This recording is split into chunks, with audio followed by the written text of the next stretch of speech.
सांगलीचे आराध्य दैवत श्री गणपतीराया आणि बजरंग बली यांच्या चरणी मी नतमस्तक होतो आणि माझ्या 2 शब्दाला सुरुवात करतो।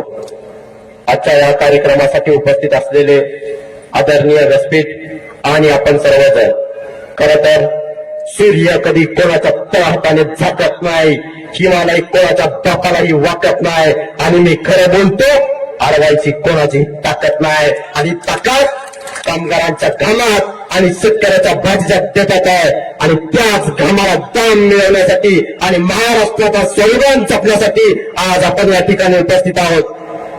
खरं तर भारतभूमी ही कष्टकऱ्यांच्या घामातून आणि मावळ्यांच्या रक्ताच्या थेंबातून नावून निघलेली भूमी आहे आणि हे मावळे दुसरे तिसरे कोण नसून तर ही कष्टकऱ्यांचीच पोरं आहेत। या भारतभूमीसाठी कष्टकऱ्यांचं एवढं योगदान असेल तरी सुद्धा आज कष्टकरी अडचणीत का, हा माझा इतका व्यवस्थेला संताप सवाल आहे। म्हणून मित्रांनो, आता आपण छातीचा तोट करून घालायचं, ना झुकायचं ना थांबायचं। अरे आपण मागे येऊन पाहतो तेव्हा आपल्या लक्षात येतं आपल्या महापुरुषांनी फक्त आपल्याला लढण्याची प्रेरणा दिलेली आहे, रडण्याची नाही। आर्य म्हटल्यावरती कार्य म्हणायला शिका, कारण जो अन्याय सहन करतो त्याच्यावरच अन्याय होतो। खरं तर हा सांगली जिल्हा बंडखोरांचा जिल्हा म्हणून ओळखला जातो। 150 वर्ष राज्य करणाऱ्या गोऱ्या इंग्रजांना चौथा पोळी चढणारे क्रांतिसिंह नाना पाटील, नागनाथ अण्णा नायकुडे आणि अन्यायाच्या विरोधात पेटी उठलेला जगदत्ता निकाला, बोरगावचा धन्यवाद बापूजी वाटेगावकर ही रत्ने याच जिल्ह्यातली आहेत। अरे मेलेला मासा हा पाण्यासोबत वाहत जातो, परंतु जिवंत मासा हा प्रवाहाच्या विरोधात पाणी चिरत जातो।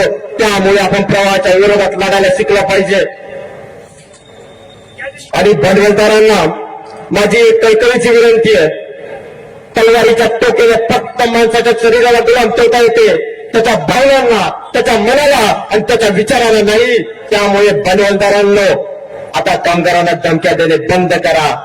संत तुकाराम महाराज म्हणायचे, सत्य अनामनी नाही गमायचं त्यांनी, जेव्हा तीक्ष्ण उत्तरे पुढे व्हावे असे बरे। आज जरीच प्रकार बोलत असलो तर ते फक्त शेतकरी, कामगार आणि कष्टकरी यांच्या हितासाठी आणि भविष्यासाठी। आणि जाता जाता मी एकच वाक्य बोलतो, तुझ्या घामातून, तुझ्या कामातून गळ्यात टिकेल सोन्याचं रान, चल उचला तेरे होऊन हुशार, गळ्यातुळा नव्या जगाची आण, गळ्यातुळा नव्या जगाची आण। एवढे बोलून मी आपली तुर्तास रजा घेतो आणि थांबतो। जय हिंद, जय महाराष्ट्र। धन्यवाद देवराज हरिदास लेंगरे, लेंगरे सरांचा चिरंजीव भविष्यामध्ये मोठा वक्ता होईल अशी अपेक्षा आपण या ठिकाणी व्यक्त करूया। सर्व